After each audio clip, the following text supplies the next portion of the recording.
इस video class में हम कवर करने वाले हैं बायोलॉजी क्लास 12th के चैप्टर नंबर 8 मानव स्वास्थ्य एवं रोग के बचे हुए सभी महत्वपूर्ण पॉइंट्स को और सभी महत्वपूर्ण टॉपिक्स को, क्योंकि इनसे क्वेश्चन हर वर्ष एग्जाम में ज़रूर पूछे जाते हैं। तो इस वीडियो क्लास के बाद ये चैप्टर कंप्लीट हो जाएगा और इसके बाद हम बात करेंगे इसके महत्वपूर्ण अति लघु उत्तरीय, लघु उत्तरीय तथा बहुविकल्पीय प्रश्नों पर, और साथ साथ में हम आपको नोट्स और नोट्स के साथ साथ में एनसीईआरटी सॉल्यूशन की भी वीडियो प्रोवाइड करेंगे। तो बिना फर्दर टाइम वेस्ट किए हम आज की वीडियो क्लास को स्टार्ट करते हैं। तो आज की वीडियो क्लास का सबसे पहला टॉपिक है और बहुत इंपॉर्टेंट टॉपिक है टीका एवं टीकाकरण, वैक्सीन एंड वैक्सीनेशन। जैसा कि हमने पिछली वीडियो में बात किया था कि हमारे शरीर पर जब भी आक्रमण होता है तो हमारा प्रतिरक्षा तंत्र उससे फाइट करता है, और फाइट करने के बाद यदि वह संक्रमण करता है तो ऐसे में एंटीबॉडी अर्थात प्रतिरक्षी का निर्माण होता है, और कुछ सेल्स स्मृति कोशिकाओं के रूप में आजीवन हमारे शरीर में पहले से मौजूद रहती हैं, जिससे कि जब दोबारा अटैक होता है तो ऐसे में एंटीबॉडी की संख्या और अधिक बढ़ जाती है, जिससे उस रोग से दोबारा संक्रमण हमारे शरीर पर कम हो। लेकिन इसी को ध्यान में रखते हुए आज की टेक्नोलॉजी इतनी अधिक विकसित हो गई है कि जो बहुत ज़्यादा घातक रोग हैं उनके लिए पहले से ही हमारे शरीर में कुछ ऐसी विधि का इस्तेमाल किया जाता है जिसमें किसी रोग के रोगाणुओं को मारकर या प्रभावहीन बनाकर या इनसे संबंधित प्रतिजन को, प्रतिजन का अर्थ ही होता है जो बॉडी के अंदर बाहर से आए हुए होते हैं, चाहे वो रोगाणु हो या कोई पदार्थ होता है, तो बनाकर फिर संबंधित प्रतिजन को प्रभावहीन बनाकर शरीर में पहले से पहुंचा दिया जाता है, जिससे हमारे शरीर में उस रोग के प्रति पहले से ही जो प्रतिरक्षा शक्ति है वो तैयार हो जाए, और जो ये बाहर से पदार्थ अंदर इंजेक्ट किए जाते हैं इन्हीं को कहा जाता है वैक्सीन। इन शॉर्ट हम कह सकते हैं कि मृत अर्थात मरे हुए या निष्क्रिय सूक्ष्म रोगाणुओं या उनके उत्पादों से, कोई उनका प्रोडक्ट हो, उत्पादों से निर्मित पदार्थ अर्थात टीके को शरीर में प्रवेश कराने को ही टीकाकरण कहते हैं। और टीकाकरण विभिन्न प्रकार के रोग जैसे पोलियो, डिप्थीरिया, काली खांसी, टिटेनस, चेचक आदि के प्रति सबसे अच्छा होता है, और ये प्रतिरक्षा तंत्र को अंदर से मौजूद करता है या पहले से बना देता है, जिससे जब दोबारा अटैक हो उस रोग का या उस रोगाणु का तो ऐसे में हमारा शरीर उससे फाइट कर सके। साथ साथ में यह भी बता दें कि टीके जो होते हैं वो स्मृति बी, हमने कहा ना स्मृति कोशिकाएं होती हैं, इनके बारे में यदि नहीं जानते हैं तो आप पिछली वीडियोज़ को ज़रूर देखें, वो भी बहुत ज़्यादा इम्पॉर्टेंट है आपके लिए जाना। तो स्मृति बी व टी कोशिकाएँ बनाते हैं जो कि रोगजनक को शीघ्र रूप से पहचान लेती हैं, जिससे ज़्यादा मात्रा में प्रतिरक्षी अर्थात एंटीबॉडी का निर्माण कर लेती हैं, और प्रतिरक्षा तंत्र जो है इस प्रकार इन प्रतिजनों के विरुद्ध में बहुत अधिक मात्रा में एंटीबॉडी का निर्माण करता है। और हम कह सकते हैं कि जो टीकाकरण होता है, या उसको एक लाइन में अगर परिभाषा करना हो टीकाकरण को एग्जाम में अगर पूछा जाए, तो शरीर में रोग कारकों का कृत्रिम रूप से प्रवेश कराना ही टीकाकरण कहलाता है। आप कुछ हमारी बात समझे, चूँकि ये थोड़ा टिपिकल पड़ जाता है अगर आप समझ ना पाएँ, इसीलिए अभी हमने परिभाषा को स्टार्ट करने से पहले कुछ समझाने का प्रयास किया है। जैसे मान लीजिए हमारे शरीर में कोई रोग अटैक करता है और हमारी जो स्मृति कोशिकाएं हैं उस रोग के बारे में पहले से तैयार नहीं होती हैं, तो पहली बार जब अटैक हो जाता है, कोई अटैक करता है किसी भी व्यक्ति पर, तो पहली बार तो वो सजग नहीं होता है, लेकिन दोबारा वो जान सकता है कि ऐसे में वो अटैक करेंगे, तो पहले से ही वह सजग होता है। ऐसे ही हमारे शरीर में होता है। तो जब एक बार एक रोगाणु अटैक कर देता है तो दोबारा अटैक होने पर हमारा शरीर उससे और अच्छे बेहतर ढंग से फाइट कर लेता है। तो ऐसे में वैज्ञानिकों ने एक यही उपाय निकाला कि क्यों ना हम उस रोग के कुछ मृत प्रतिजन को पहले से ही शरीर में एंटर कर दें, जिससे कि उसके खिलाफ जो एंटीबॉडी है वो पहले ही हमारे शरीर में तैयार हो जाए। अब जब ओरिजिनली अटैक होगा तो वह कारगर नहीं होगा और हमारा शरीर उससे फाइट कर सकेगा। चलिए परिभाषा को जान लेते हैं कि एग्ज़ाम में आपको कैसे लिखना है। आई होप आपको ये समझ ज़रूर आ गया होगा। तो वैक्सीन अथवा टीका प्रायः कोशिका निलंबन या सेल सस्पेंशन जिसको कहते हैं इंग्लिश में होता है, यह कोशिका द्वारा उत्सर्जित एक पदार्थ होता है जो प्रतिरक्षण क्रमक के रूप में प्रयोग किया जाता है। वास्तव में वैक्सीन प्रतिजनों का तैयार घोल होता है, अर्थात पहले से ही एंटीजन्स का घोल बना लिया जाता है। हमने आपको एंटीजन इससे पहले की वीडियो में भी बताया था और अभी भी बता देते हैं कि सेल के अंदर या हमारे शरीर के अंदर बाहर से प्रवेश करने वाले बाह्य पदार्थ, चाहे वो रोगाणु हो या रोगाणुओं का अंश हो, वही कहलाता है प्रतिजन। तो वास्तव में वैक्सीन प्रतिजनों का क्या होता है? घोल होता है, जो इंजेक्शन के द्वारा शरीर में प्रविष्ट कराने पर विशिष्ट प्रतिरक्षियों के निर्माण को प्रेरित कर देता है। हमने समझ लीजिए कि धोखे से शरीर के अंदर मृत प्रवेश कराया है ताकि हमको इन्फेक्शन भी ना हो, लेकिन हमारी शरीर की जो एंटीबॉडी है वो तो बन जाएंगी, उनका तो प्रेरण हो जाएगा कि वो एंटीबॉडी बन जाए, क्योंकि शरीर को लगेगा कि ये तो प्रतिजन आ चुका है, अब हमारे शरीर पे अटैक करेगा। तो इस हिसाब से एंटीबॉडी हमारे शरीर में पहले से तैयार रहेंगी। अब कभी भी यदि रोगाणु आता है, बाहर से अटैक मारता है, तो ये एंटीबॉडी उसको नष्ट कर देंगी। तो ये थ्योरी जो है वो बहुत स्पेशल है हमारी बॉडी की। सबसे पहले सन 1798 में एडवर्ड जेनर ने टीकाकरण की तकनीकी में काउपॉक्स वायरस को चेचक के विरुद्ध में प्रतिरक्षण क्रमक के रूप में प्रयोग किया था, अर्थात इन्होंने शरीर में सबसे पहले ही काउपॉक्स वायरस को इंटर करवा दिया मृत के रूप में। अब जो मृत काउपॉक्स वायरस हमारे शरीर में इंटर करता है तो हमारे शरीर में उसके खिलाफ बहुत सारी एंटीबॉडीज़ बन जाती हैं, जो कि हमें आने वाले चेचक से बचाती हैं। तो इसीलिए एडवर्ड जेनर को प्रतिरक्षा विज्ञान का जनक भी कहा जाता है। तो ये बातें आपको ज़रूर ध्यान में रखनी है। चलिए बात करते हैं टीका या वैक्सीन के प्रकार। तो सबसे पहला है साक वैक्सीन, और साक वैक्सीन ऐसी वैक्सीन होती है, ये भी आप याद रखिए, साक वैक्सीन, इसमें जीवित वायरस को फॉर्मेल्डिहाइड के साथ निष्क्रिय करके, जीवित वायरस है उसको फॉर्मेल्डिहाइड के साथ निष्क्रिय करके शरीर में इंजेक्ट कर दिया जाता है। जैसे कि यदि बात करें तो पोलियो की जो वैक्सीन है वो इसी प्रकार की है।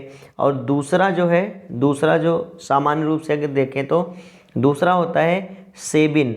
जो सेबिन वैक्सीन होती है उसमें क्या किया जाता है, इस विधि में सक्रिय वायरस की प्रभाविता को क्या कर दिया जाता है, कम कर दिया जाता है, अर्थात उसको निष्क्रिय नहीं किया जाता लेकिन प्रभाविता को छीण कर दिया जाता है। इसके बाद इसके मिश्रण को मुख द्वारा शरीर में पहुंचा दिया जाता है और जो वायरस के कण होते हैं वो आंत की एपिथेलियम कोशिकाओं के अंदर गुणन करके, चूँकि वहाँ एब्जॉर्प्शन होगा तो एपिथेलियल कोशिकाओं के अंदर गुणन करके संख्या में बढ़ते रहते हैं और शरीर जो हमारा होता है इसके प्रति एंटीबॉडी का निर्माण करता रहता है। अब जब शरीर के अंदर एंटीबॉडी पहले से तैयार है, जिससे जब शरीर में प्रतिरक्षा कोशिकाएं विकसित हो जाती हैं और जब पुनः संक्रमण होता है तो ये शरीर की रक्षा करती हैं। चलिए इसको लिखने के लिए आप इसको निम्न प्रकार से लिख सकते हैं। सबसे पहला होता है जीवित प्रतिजन से निर्मित वैक्सीन। इसमें जीवित विषाणुओं या जीवाणुओं को क्षीणीकृत कर दिया जाता है, अर्थात उनकी जो प्रभाविता है उसको कम कर दिया जाता है और इसके बाद घोल तैयार कर लिया जाता है जो कि प्रतिजन युक्त होता है, अर्थात उसमें प्रतिजन मौजूद होता है। इस प्रकार का वैक्सीन अच्छा माना जाता है क्योंकि इसकी थोड़ी सी मात्रा शरीर में प्रविष्ट कराने पर जीवाणु या विषाणु गुणन करके बहुत अधिक मात्रा में बढ़ जाते हैं। इसमें सूक्ष्म जीवों के अतिरिक्त इनका विष भी होता है, जिससे यह अधिक प्रभावशाली होता है तथा इनके प्रभाव से उत्पन्न प्रतिरोध क्षमता अधिक समय तक शरीर में बनी रहती है। चलिए दूसरा प्रकार देख लेते हैं। तो दूसरा है मृत प्रतिजन से निर्मित वैक्सीन। इसमें सूक्ष्म जीवों को मृत करके उनके घोल इंजेक्शन द्वारा शरीर में प्रविष्ट कराया जाता है। इसका प्रमुख लाभ यह है कि रोगजनक सूक्ष्म जीव रोग का प्रभाव उत्पन्न नहीं कर पाता क्योंकि वो मृत है, अतः टीकाकरण के बाद इसके दुष्प्रभाव बहुत कम दिखाई देते हैं। यह वैक्सीन जीवित प्रतिजन से निर्मित वैक्सीन की अपेक्षा कम प्रभावशाली है क्योंकि इसमें मृत होते हैं और जब जीवित को उसकी प्रभाविता को कम करके भेजा जाता है तो थोड़ी संख्या में भेजी गई वायरस, लेकिन वो जाकर अंदर बहुत सारा गुणन कर लेती जिससे हमारे शरीर के अंदर उसके प्रति जो प्रतिरक्षी बन रही है वो संख्या में बहुत ज़्यादा हो जाती है, तो जब दोबारा अटैक मारती है बीमारी तो शरीर हमारा उससे लड़ सकता है। नेक्स्ट है प्रतिजन के आविष से निर्मित वैक्सीन। कुछ रोगजनक जीवाणु जो बाह्य आविष या इसको एक्सोटॉक्सिन उत्पन्न करते हैं, उन्हें प्रतिजन से अलग करके केवल उस टॉक्सिन को या टॉक्साइड के रूप में शरीर में प्रविष्ट करा करके प्रतिरक्षी या प्रति आविष जिसको एंटीटॉक्सिन के निर्माण के लिए उत्प्रेरित किया जाता है। इस श्रेणी में टिटनेस एवं टाइफाइड के वैक्सीन आते हैं, जो कि इन रोगों से बचाव हेतु बहुत सरल एवं सुरक्षित साधन है। तो ये बात समझ में आई कि इसमें क्या करते हैं, ना तो जीवित जीवाणु को शरीर में भेजते हैं, ना ही मृत जीवाणु को भेजते हैं। भेजते क्या है, उसकी टॉक्सिसिटी को भेजते हैं या उसकी आविष को भेजते हैं, और शरीर क्या करता है, उसके खिलाफ एंटीटॉक्सिन बना लेता है। अब जब वह बीमारी अटैक मारती है तो ये अपने आप एंटीटॉक्सिन इनके टॉक्सिन को समाप्त कर देती है, जिससे कि हमारा शरीर बच जाता है। नेक्स्ट है मिश्रित वैक्सीन। 4 प्रकार की वैक्सीन थी, तो ये चारों प्रकार आपको ज़रूर याद कर लेने हैं। टीकाकरण बहुत ज़्यादा इंपॉर्टेंट है, इसको यूं ही मत टालिएगा, तैयार ज़रूर कर लीजिएगा, आसान भी है। तो मिश्रित वैक्सीन में कभी कभी 2 या अधिक विभिन्न प्रकार के रोगों के रोगजनक सूक्ष्मजीव अथवा प्रतिजन के मिश्रण से एक वैक्सीन तैयार किया जाता है। इसमें सभी वैक्सीन मिलाकर एक वैक्सीन का निर्माण करते हैं, जिससे कि इसमें सभी वैक्सीन के गुण आ जाते हैं और शीघ्र ही कई रोगों के प्रति प्रतिरोधक क्षमता उत्पन्न हो जाती है, जैसे डिप्थीरिया, कुकुर खांसी और टिटनेस के लिए डीपीटी का टीका लगाया जाता है बच्चों को। और इस टीके के बारे में आप ज़रूर जानते होंगे। डीपीटी का टीका हर बच्चे को लगाया जाता है, जिसमें कि आजकल तो पेंटा के भी टीका लगाए जाते हैं, जिसमें 5 बीमारियों के जो है वो इलाज होते हैं। और ये डीपीटी में 3 बीमारी डिप्थीरिया, कुकर खांसी या काली खांसी तथा टिटनेस की वैक्सीन साथ में होती है। तो ये था टीकाकरण और टीकाकरण के प्रकार या वैक्सीन कितने प्रकार की होती है। चलिए अब बात करते हैं अगले टॉपिक पर, और अगला टॉपिक भी हमारी एनसीईआरटी की बुक में दिया गया है। एनसीईआरटी में बहुत सिंपल शब्दों में और छोटे शब्दों में लिखा होता है, लेकिन उनको पढ़ना आपको ज़रूर होता है। जब भी आपको समय मिले बायोलॉजी में अच्छा नंबर लाने के लिए एनसीईआरटी की बुक भी आप पढ़ा करें। ज़रूरी नहीं कि वहाँ से आप याद करें या तैयार करें, लेकिन एक बार पढ़ें ज़रूर। आप जब भी देखेंगे बुक को तो आपको ये टॉपिक वहाँ पर मेंशन ज़रूर मिलेगा। तो बात करते हैं अंग प्रतिरोपण या प्रत्यारोपण अर्थात ऑर्गन ट्रांसप्लांटेशन, और इसके बारे में ज़रूर आप जानते होंगे कि इसमें शरीर में कहीं भी सर्जरी करके कोई अंग नहीं है और वहाँ पर अंग ला करके लगाना। कई बार देखिए स्किन का ट्रांसप्लांटेशन किया जाता है और काफ़ी चीज़ों का ट्रांसप्लांटेशन संभव हो सका है। तो चलिए बात करते हैं। तो रोगग्रस्त ऊतक या अंग का स्वस्थ ऊतक या अंग से प्रतिस्थापन अंग प्रत्यारोपण कहलाता है। बहुत आसान परिभाषा है। इस तकनीकी का आजकल शल्य क्रिया में उच्च स्तर पर प्रयोग किया जा रहा है। शल्य क्रिया द्वारा अनेक शारीरिक अंग जैसे किडनी, हृदय, लीवर, बोन मैरो आदि का सफल प्रत्यारोपण किया जाता है। बोन मैरो का ट्रांसप्लांटेशन के ऊपर पूरी मूवी बनी हुई है। यदि आपने मूवी वो देखी है कि बोन मैरो के लिए एक बच्चा अपने पिता से बोन मैरो के लिए उसको किडनैप करता है, तो शायद देखा ज़रूर होगा। कमेंट में मेंशन करिएगा, अगर नहीं भी देखा है तो कमेंट करिएगा, हम आपको रिप्लाई देंगे। प्रत्यारोपण की प्रमुख समस्या अस्वीकृति है। चूँकि अस्वीकृति अर्थात हमारा शरीर जो होता है वो अपना और पराया जानता है। ये बात आप बहुत अच्छे से जानते हैं कि शरीर जो होता है वो अपना पराया जानता है। जब आप अपने दोनों हाथ को एक दूसरे हाथ से टच करते हैं तो आपके अंदर वैसी फीलिंग्स नहीं आती हैं जैसा यदि कोई दूसरा व्यक्ति आपके हाथ को टच कर ले तो आपके अंदर बहुत दूसरे टाइप की फीलिंग आती है। क्योंकि शरीर हर प्रकार से अपने और पराये में भेद समझता है। तो ऐसे में जब बाह्य अंग को शरीर में ट्रांसप्लांट किया जाता है तो वो अस्वीकृति करने लगता है, अर्थात स्वीकार जल्दी नहीं करता है, और ऐसे में बहुत सारा इन्फेक्शन हो जाता है। और कई बार ये जो ऑर्गन ट्रांसप्लांट है वो सक्सेस नहीं होता, जिस कारण लोगों की मृत्यु हो जाती है। क्योंकि शरीर स्वयं और गैर में विभेद करने में समर्थ है। प्रत्यारोपण प्रक्रिया में पूर्व रुधिर ऊतकों की उचित मिलान आवश्यक होती है। कार्निया प्रत्यारोपण में अत्यधिक सफलता इसलिए संभव है क्योंकि कार्निया में रुधिर वाहिनी तंत्र अथवा प्रतिरक्षा तंत्र अनुपस्थित होता है, इसलिए कार्निया का आसानी से ट्रांसप्लांटेशन हो सकता है। शरीर में उपस्थित प्रतिरक्षा तंत्र द्वारा विभिन्न प्रत्यारोपित अंगों का विरोध किया जाता है। अंग अस्वीकृति समस्या से बचाव हेतु प्रत्यारोपण के समय तथा इसके उपरांत भी रोगी व्यक्ति को जीवन भर प्रतिरक्षा निरोधक या संदमक लेने की सहायता दी जाती है, जिससे कि उसके खिलाफ एंटीबॉडी का निर्माण ना हो, ऐसी दवाएं दी जाती हैं। तो ये बात हो जाती है। अब जिन सेल्स को लगाया जाता है प्रत्यारोपण में अर्थात ट्रांसप्लांटेशन में जिन सेलों का इस्तेमाल किया जाता है उन्हें स्टेम सेल बोलते हैं। तो चलिए जान लेते हैं कि स्टेम सेल या स्तंभ सेल क्या है, और ये क्वेश्चन एग्जाम में पूछा गया है कि स्टेम सेल क्या हैं, ये कितने प्रकार की होती हैं और इसके प्रमुख उपयोग लिखिए। तो क्वेश्चन पढ़ना बहुत ज़्यादा इम्पॉर्टेंट है। चलिए बात कर लेते हैं अगले टॉपिक पर, और अगला टॉपिक है स्तंभ या स्टेम कोशिकाएं। एग्जाम में इससे क्वेश्चन बनता है कि स्टेम कोशिकाएं क्या होती हैं, ये कितने प्रकार की होती हैं और इनका क्या यूज है या इनका उपयोग क्या क्या है। तो ये क्वेश्चन एग्जाम में पूछा गया है। क्योंकि इससे पहले हम अभी पढ़ रहे थे अंग प्रत्यारोपण, और हमने जाना था कि जब किसी की बॉडी से कोई पार्ट काट कर या दूसरी की बॉडी में लगाया जाता है तो रिजेक्शन के बहुत सारे चांसेस होते हैं। तो ऐसे में रिजेक्शन से बचने के लिए ही स्टेम कोशिकाओं का उपयोग किया गया, जिसमें ये कोशिकाएं जो होती हैं वो जिस स्थान पर लगाई जाती हैं या जिस कोशिका के बगल में लगाई जाती हैं उसके जैसा ही बिहेवियर शो करती हैं। तो ऐसे में रिजेक्शन के चांसेस ना के बराबर हो जाते हैं। चलिए बात करते हैं कि ये कोशिकाएं क्या होती हैं।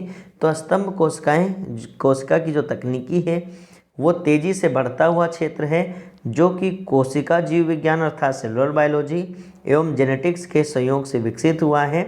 ये विशिष्ट कोशिकाएं होती हैं जिनमें सूत्री विभाजन द्वारा विभाजित होने की अपार क्षमता होती है। अस्थि मज्जा से प्राप्त ये कोशिकाएं आजीवन शरीर में रुधिर कोशिकाओं का निर्माण करती रहती हैं। कहाँ से बनती हैं? बोन मैरो से बनती हैं। और बोन मैरो के बारे में आप ज़रूर जानते होंगे कि जो शरीर से ब्लड कोशिकाएं जो प्रमुख रूप से बनती हैं वो बोन मैरो से ही बनती हैं। तो ये बात आपको ज़रूर मालूम होनी चाहिए। आगे बात करते हैं। तो स्तंभ कोशिकाएं संवर्धन अर्थात स्टेम सेल कल्चर माध्यम में आसानी से विभाजित होती हैं और वृद्धि करती हैं। इस प्रकार निर्मित कोशिकाओं को जिस ऊतक में स्थानांतरित किया जाता है ये उसी कोशिकाओं की भांति स्वयं को परिवर्तित कर लेती हैं, और इससे संबंधित जो अनुसंधान है कोशिका एवं आणविक जीव विज्ञान केंद्र centre of cellular and molecular biology CCMB Hyderabad में स्थित है, और यहीं पर यह कार्य किया जा सकता है। कौन सा कार्य किया जा रहा है? स्टेम सेल कल्चर किया जा रहा है, अर्थात कोशिकाओं का निर्माण किया जा रहा है। मानव में विभिन्न रोगों के उपचार हेतु स्टेम कोशिकाओं का अत्यधिक महत्व है, जिनमें से कुछ प्रमुख हैं।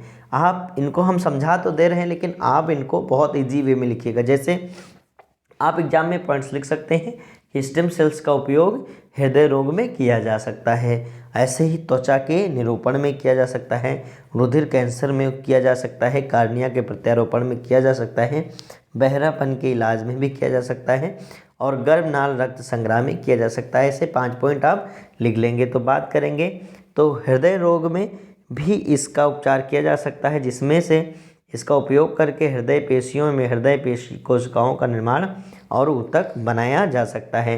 त्वचा में तो आप जानते ही हैं कि जहाँ की त्वचा यदि जल जाए नष्ट हो जाए तो उस जगह पर या उस गड्ढे को भरने के लिए स्टेम सेल्स का इस्तेमाल किया जा सकता है।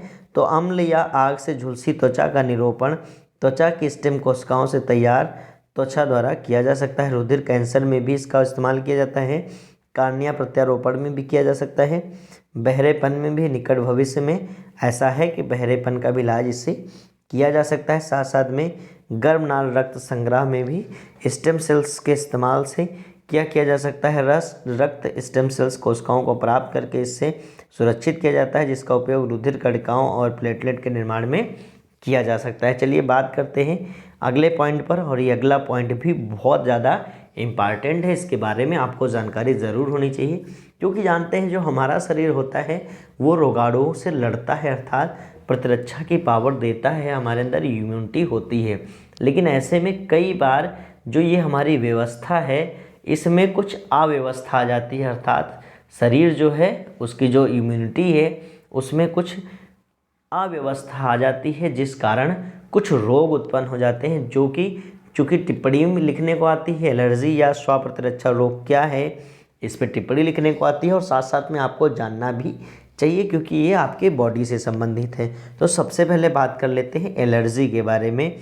एलर्जी क्या है? तो एलर्जी के बारे में बात करें तो पर्यावरण में मौजूद कुछ प्रतिजनों के प्रति प्रतिरक्षा तंत्र की अत्यधिक संवेदनशीलता, मतलब बहुत ज़्यादा संवेदनशील है पहले से ही, अनुक्रिया एलर्जी कहलाती है। तो परिभाषा बहुत आसान याद हो गई।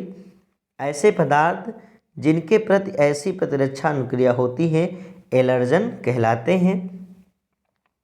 इनके प्रति बनने वाली प्रतिरक्षियाँ आईजी, इम्यूनोग्लोबिन ई प्रकार की होती हैं। इनके बारे में भी हमने आपको बताया था प्रतिरक्षियों के प्रकार, जिसमें हमने कई प्रकार की प्रतिरक्षियों की बात किया था।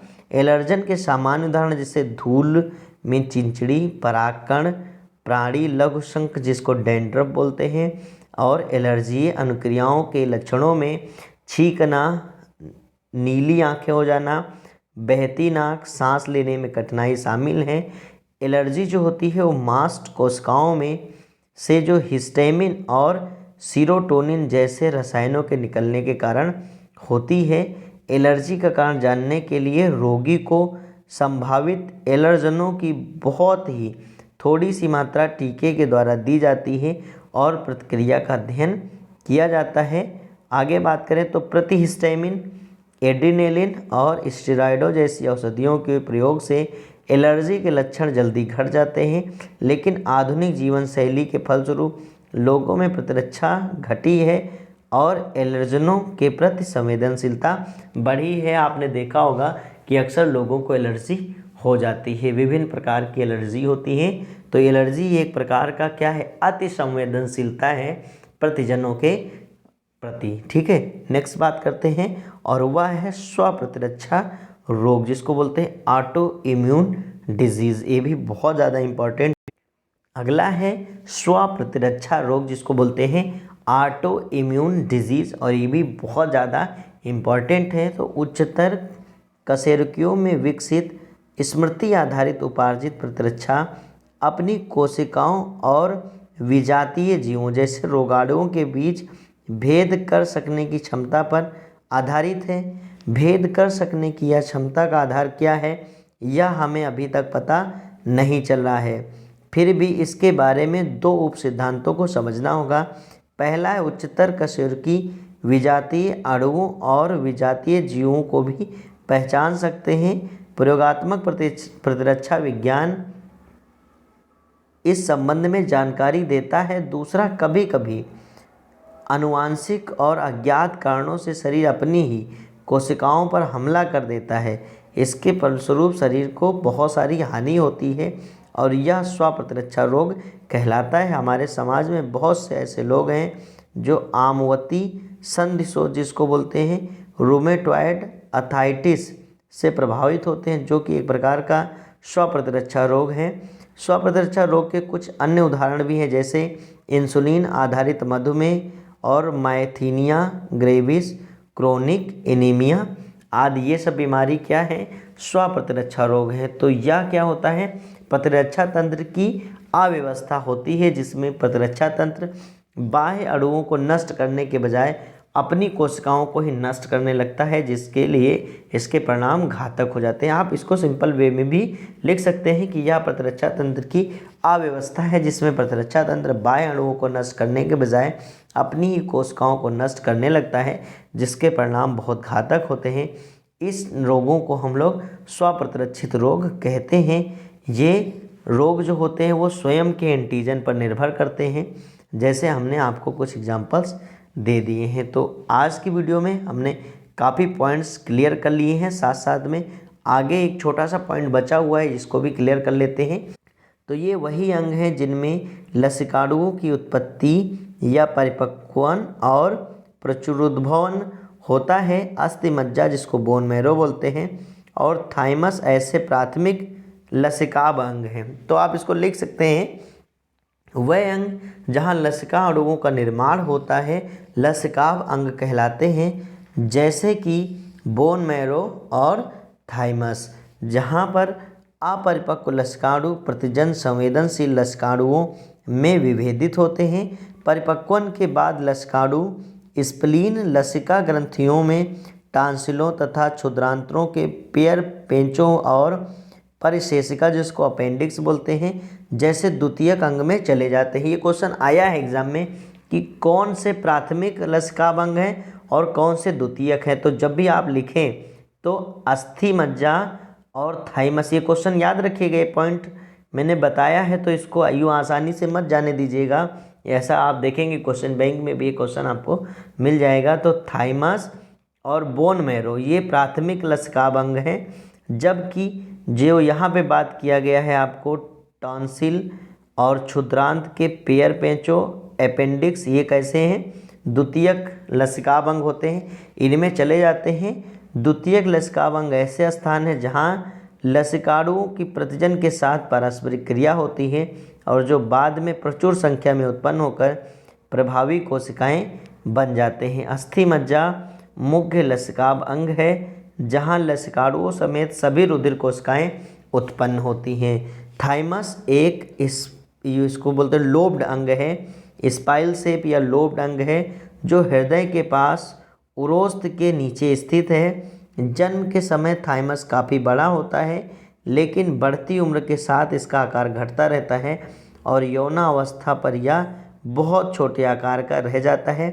अस्थि मज्जा और थाइमस दोनों ही टी लसिकाणुओं के परिवर्धन और परिपक्वन के लिए सूक्ष्म पर्यावरण मुहैया कराते हैं। प्लीहा सेम के आकार का बड़ा अंग है।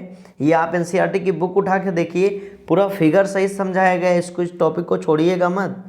आप देखेंगे कि बहुत सारे टीचर्स जो हैं वो क्लास में पढ़ाते समय इसको छोड़ देते हैं, स्किप कर देते हैं कि ये पार्ट इम्पॉर्टेंट नहीं, लेकिन देखिएगा एनसीईआरटी के बुक में आपको बाई फिगर लसिकाभ अंगों को समझाया गया है। तो ये पॉइंट आप ज़रूर याद करें। इसमें मुख्य रूप से लसिकाणु और भक्षकाणु होते हैं। प्लीहा में बात की जा रही है। यह रुधिर में पैदा होने वाले सूक्ष्म जीवों को फांस कर रुधिर निस्पंदन या फिल्टर के रूप में काम करते हैं। प्लीहा में लाल रुधिर कणिकाओं का भंडारण होता है, इसीलिए इसको ब्लड बैंक बोलते हैं। स्प्लीन को ब्लड बैंक बोलते हैं। और लसिका ग्रंथियां छोटी ठोस रचनाएं होती हैं जो कि लसिका तंत्र पर भिन्न भिन्न स्थलों पर स्थित होती हैं, जो सूक्ष्म जीवों एवं दूसरे प्रजनन लसिका और उसके तरल में पाए जाते हैं। लसिका ग्रंथियां उन्हें फांस लेती हैं। लसिका ग्रंथियों में फंसे प्रजनन वहाँ मौजूद लसिकाणुओं के सक्रियण और प्रतिरक्षा अनुक्रिया के लिए उत्तरदायी होते हैं। प्रमुख पथों जैसे श्वसन, पाचन और जनन मूत्र के स्तरों या लाइनिंग के भीतर लसिकाभ ऊतक उपस्थित होते हैं, जो श्लेष्म संबंध लसिकाभ ऊतक जिसको बोला गया है म्यूकोसल एसोसिएटेड लिम्फाइड टिश्यू कहलाते हैं।